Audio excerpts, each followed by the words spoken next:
หมายสูงพี่น้องผู้ปันแห้งสื่อข่าวชั้นมีเดียขอดังเสียงนะคะเนาะเมื่อในก็แม่นยานในวันที่26เดือนธันวาคม2565นะคะบรรดาในรายการข่าวคาตอนในเดียวตั้งปองความอันมีชื่อว่าแห่ดินและเมืองใต้นะคะเดียวตั้งปองความหัวในเสียวก็มาพักตอนวันพี่น้องเขากว่านะเนาะสำหรับพี่น้องเขาฮู้กันอยู่นะคะที่ในเมืองใต้ในเมืองห่มตุ่มเนี่ยนะคะเอามาเป็นแห่หายาบแก้วแสงเงินคำมันก็มีนำเตะหลายเจอหลายเปิงนะคะเนาะไว้หลังปางแผนกันยันซึ่ง1027เซตมาในสื่อตรงของกวนเมืองห่มตุ้มป้าเสียมสื่อข่าวตั้งหลายเจียมในเมืองนอกเมืองอ่อนกันอุบลาดลองโคแห่ตื่นล้างอันมิติในเมืองใต้ปัดปื้นนำที่สุดลองแห่ลินในทัดสร้างลัดกันนำโดยเป็นสุดอยู่นะคะไว้หลังมาในกำปะน้ำได้ยินข่าวเกี่ยวกับไปลองแห่หายาบอำนันและเอิดแนวเนาะกำแนวมาฮู้จักเลยเกี่ยวกับไปลองแห่หายาบและเอิดในซ้ำเป็นอีสังละบ่ได้ซึ่งแห่ลินในภาษาอังกฤษห้องว่าและเอิดแนวเนาะภาษากวามมันห้องว่าเมชานะครับในแห่ลินในได้มีทัดจินหลายเส้นโฮมรอกันไว้ว่านะครับภาษาอังกฤษได้ก็ห้องว่าและเอิดในเสแลป้าไว้เส้นทัดจินตา17 นิ้วนะครับเปิดตาที่แยกเอาทัดจินเจอนั้นผัดออกกันได้แน่มันหยาบเย็นแห้งหนาและจังปันจือมันว่าและเอิดแฮลินอันหายับนะครับแต่คนสอบทบพันแฮลินในมาเสมอในปี1780ในพื้นที่บ้านเยเทปีเนี่ยเนาะเมืองสวีเดนนะครับภูมิปุนพรในตับซึกเมืองสวีเดนผู้ลงแหลนภายคนคว้าลองป้ายดินแดป้ายทัดคนสหันแฮสีลำอันกวนดังนำฮู้จักว่ากัตโตลินิเตตีหมอคุดแฮในแห่สีลำในป้าไว้แห่หลายเมียวนะครับตาตีแยกออกกันในมันหยับเย็นแห้งเสียแล้วเลยใจเงินต้องแลข้าวยามล้วนเหลือแห้งหนาแลจังห้องว่าแลเอิดอำนั้นแห่หายับนะครับแห่ลินในติระยะปาเถื่อนตั้งหวยตั้งลอยเสียแล้วใจเคืองจากคึดจั่นหมากมือจึนยามปล่อยหมากยาคุดเนลินใต้ดินปอยก็ติไลใจป้าผ่องยายาสารเคมีอันเป็นง่วนก้องต่อก้นต่อสัตว์ตั้งนำตั้งหลายทองเอาแห่ดินคือแคมกำคักกำตอนกว่านะคะย้อนปนันแลเถื่อนป่าฟิงตื้นสภาวะอันลูกก่อยกว่าย้อนการคุดแห่จงเอาแลแห่ดินออกของพิงตื้นนั้นอำใจว่าเตมันเก่ามากขึ้นได้ง่ายๆตีไรใจเข้ายามถึง60 ปีโคปากปีมันก่อนบางทีมีวันเกิดเหมือนเก่าขึ้นได้ก็มีนะคะแฮลินในอำใจคู่ของอันเป็นมาย้อนโดยสภาวะพิงตื้นเป็นปันมาตั้งปึกแฮลินในเป็นมาย้อนตั้งโครงสร้างก้นในก็ว่าไรอยู่นะคะแฮลินในมีไว้อ่องตีเหลวเปลี่ยนก่อนเปลี่ยนมั่มหังกวยมันขอหาคุดเอาไรง่ายเหมือนแห่ต่างเมียวมันควรเข้ารอกันตั้งดินอันถัดต่างเมียวไว้ตาได้เจ็ดทองเอาแห่ดินอันคึกแคมสุดมาไหลหังกวยมันขอนั้นได้ใจตื้อน้ำแคมีอะโมเนียสลิกนำเต้ๆว่าอยู่นะครับผู้ลงแหลนผายเล็บเฮียนค้นคว้าคู่ของสภาวะพิงตื้นทัดสร้างไว้ว่าตาได้แยกเอาไลแห่หายับอำนั้นและเอิดอันคึกแคมสุดเหลือเปิ้นหังกวยขอมาไล1 ตันในติไลใจตื้อถาดสารเคมีตา20 ตันนะครับกำเนิดมาด้วยเจมเมืองหลายซ้ำมีแฮลินหายับซึ่งในละนะครับเนาะตีในหลุมฟ้าในหลายจึงเมืองมีโคแฮตื่นล่างเหมือนหนังแฮลินหายับในอยู่เซตะจึงเมืองอันมีและขุดเอาแฮลินและเอิดหายับนำเลยเปิ้นได้ก็เป็นเมืองเขตเมืองอเมริกันเมืองออสเตรเลียเมืองมันแฮลินในมีอยู่3เส้นเป็นแฮลินอันปาทัดจึนเส้นนักเส้นกลางเส้นเหมานะครับแฮลินอันมีอยู่ที่ในเมืองมันในเป็นแฮลินอันปาทัดจึนเส้นนักอันรายการขันสูงเหลือเปิ้นสุดในเซียนแห่นั้นยาวนะครับบื้นเตียนมีแห่ดินและแห่ดินออกนำเลยเปิ้นสุดในเมืองห่มตุงในเปลี่ยนในเมืองขังตั้งเมืองไต้ปอดออกซะไหนนะครับในเจเมืองขังในแห่ดินออกนำเลยเปิ้นสุดในเซเวงปางว่าขี้ผวยซ่อนหล่อผีหมอซะไหนในพื้นที่นั้นออกดินแห่เปิงแก้มมันกล้วยเสียแล้วพื้นที่เสื่อนตึกขุดแห่เอาแห่ดินอยู่นั้นเต็มอยู่หมอก4 ปากตีอ่างเก็บสารเคมีเตมีอยู่หมอก3 แห่งลูกนะครับแฮลินันมีที่ในเมืองขังในแต่ขุดเอาเมื่อในปี2013ในเซตะอันกวนดังน้ำแต่พางหันเมียนมาในแต่ในปี2015และในปี2016 สั่งเรียบเห็นหันแจ้งมาว่า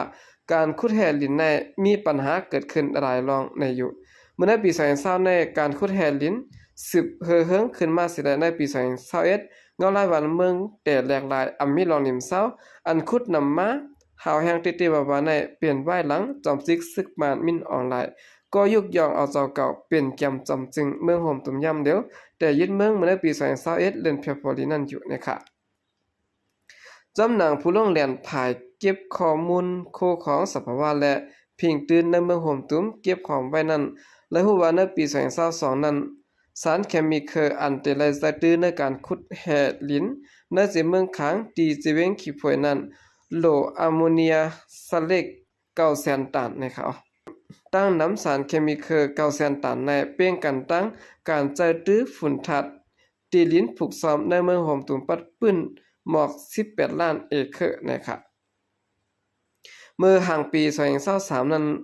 จุมซึกเจ้าคือ3จุมปิดปางตึกแผ่นการหยันซึกในเมืองใต้ยาวหึงสังจุมซึกขังตั้งซึกมันก็เป็นบางตึกกันที่ในเมืองขังจุมซึกขังลึบตึกจุมซึกมันออกในพื้นที่เมืองขังหลายๆอองตีเสียและปืนเผาออกเป็นด้านการว่ากุ้มทิ้งไหลไว้เวงปางว่าขี่พวยอองตีขุดเอาแฮลินออกน้ำเหลือเปิ้นที่สุดเดือนออกโทเบอร์ใน18 วันในปี2024นั้นอยู่นะครับวันนั้นก็ซึกขังเขียงปืนเผาออกข่าวหรือจัดตัวเมืองโฮมตุ่มปัดปืนว่าเกิดการขุดออกแฮลินไว้โจข้าวอยู่นะครับซึ่งมันปันสุนใดเจ้าการป้ายมักมีอย่าลงเจือนลงตื้นล่างไหลนั่นก้มกะโคมกันตั้งจุ่มยิบกองกลางในพื้นที่และจุ่มปิดูจิตอันมีแต่อำนาจนั้นมาขุดเอาแฮลินนำเดิที่สุดนะครับแฮลินอันออกในเมืองขางในเป็นแฮลินแก่ทนอันมีถาจึนหินแฮเส้นเหลื่อมเทอร์บิเยอร์เนาะและตั้งติดโปรซิยัมนะครับย่ำเดียวในปี2025ปื้นตีอันมีแฮลินออกนำเลยเปิ้นสุดที่ในเมืองขางในเปลี่ยนจุ่มซึกขางแข่งอีกเขากุมกำไว้ดังเสียงนะครับเมื่อในก็หนังเก่าเมื่อหนังในเมืองใต้ปอดออกก็ทบพันอองตีมีแฮลินและเอิดดา24ตีเป็นนาทีจุ่มซึกว่าอยู่ USA กุมกำและสิเวียงเมืองย้อนเมืองศาสตร์2ตีนาทีจุ่มซึกเมืองละ NDA เขากุมกำที่เมืองปอกตา22ตีไหนจุ่มเก้าเงาสุนใดสุนเป็นก้นสิ่งใด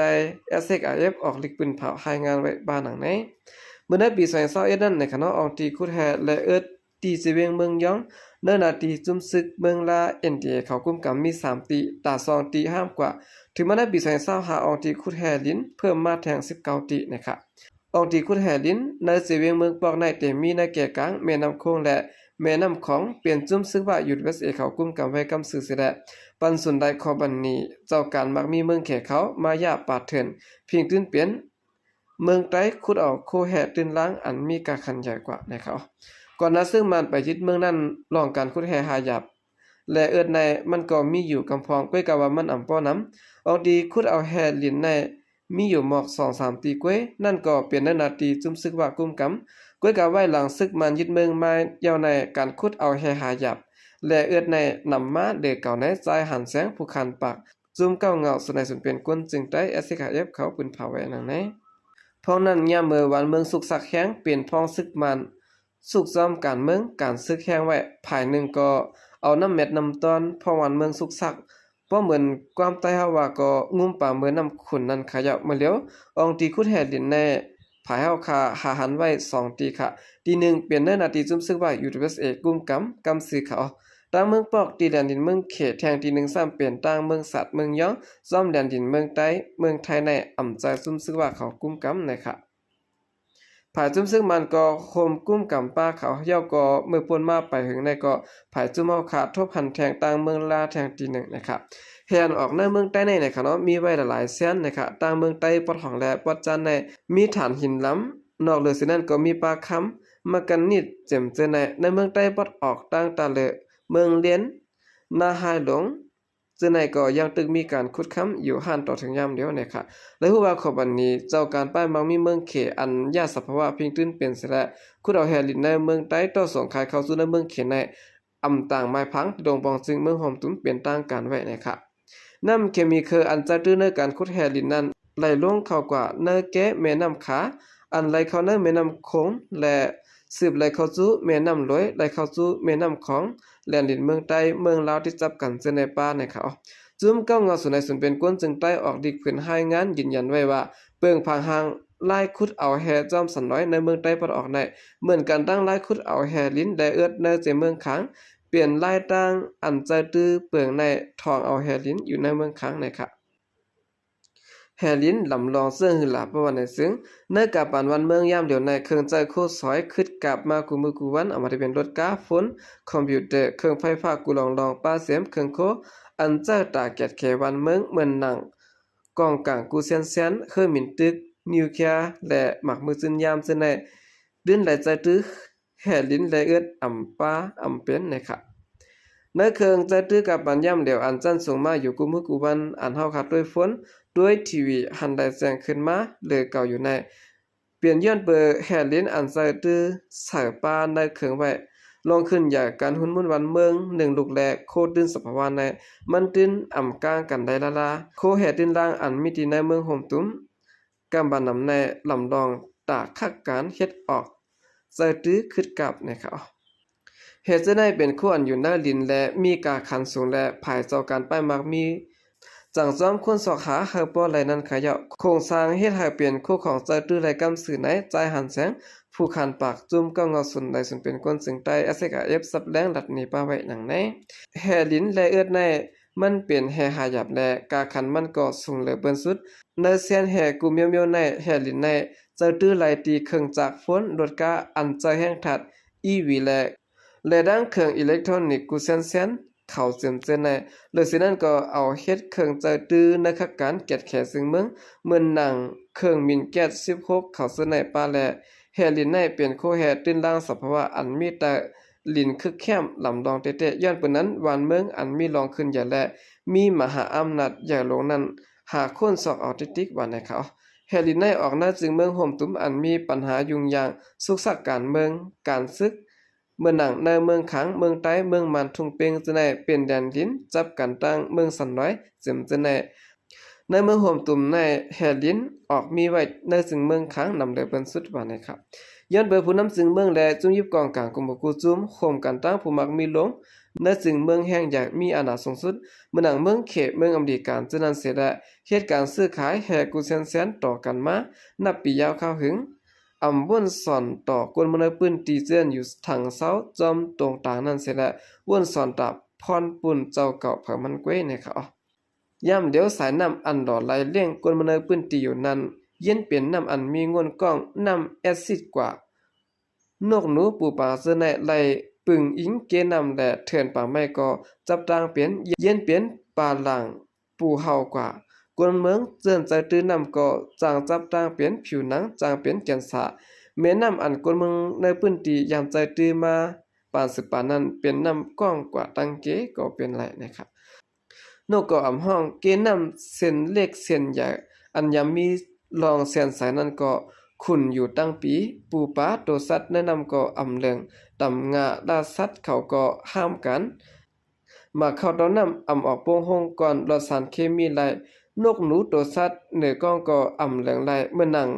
ตัวหนังเนื้อสายลมอันก้นและสัตว์ไหลสุดเสียวไอ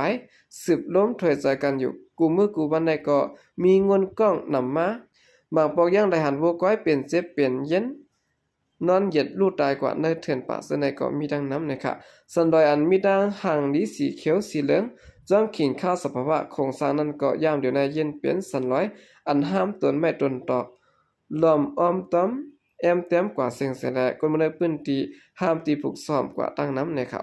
หมู่บ้านก็ห้ามนะครับคนมาในพื้นที่ก็มีการเฮ็ดหยาบผึดการหากินเร่งต้องตานาเฮือนเบิ่งเป็นซื้อในแต่ละหันในเมืองห่มตุ้มดำดองสุดแต่ก็เปลี่ยนในเมืองใต้ปะท่องอองตีเจิ้นเปลี่ยนปังตึกและแยกตามปังตึกต่างเมืองใต้ปัจจานในพื้นที่เจิ้นมีโคแห่ตื่นล้างเหลืองมากเสียและมีจุ่มยิบกองกลางในมาได้จุ่มกุมกำไว้นะครับโอเคนี่ก็เป็นปองความโหดหนึ่งนะครับเนาะเกี่ยวกับไปลองแฮลินและเมืองใต้นะครับบิ๊กซัมมีแฮลินกาคันอย่างและมีนอกเมืองเขาโหลใส่ตื้อขายไหลเงินน้ำมาในสิตาก็คนเมืองได้ก็ยังตึกกอดผ่านอยู่สำนักเฮาค่ะหันอยู่ยามต่อเดียวแน่นะครับเนาะโอเคกำลังสนก็ยินจมนับยามของมันถึงพี่น้องผู้กำแถมปัญญาครางเสียงอยู่เขายินจมนับยามอย่านำเสข่าวใส่ก็ที่มาส่งค่ะ